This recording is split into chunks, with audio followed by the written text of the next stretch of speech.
Работа мобильной профориентационной площадки организована в рамках декады празднования Дня среднего профессионального образования.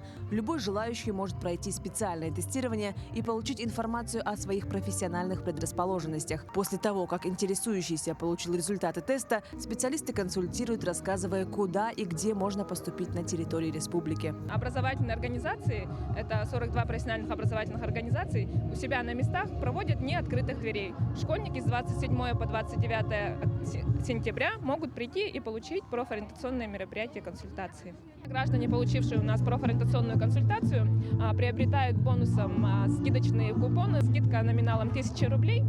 Они могут у нас пройти курсы, которые у нас востребованы на сегодня на рынке труда.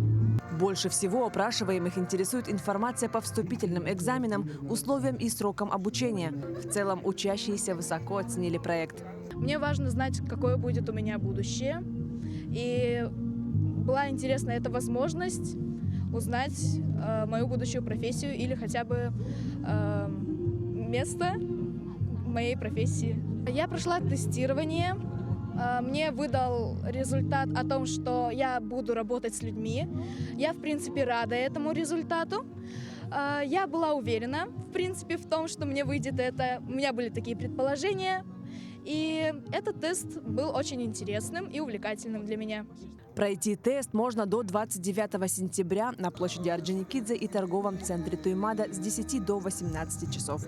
Марфирина Алексеева, Иван Саркаумов, Якутск.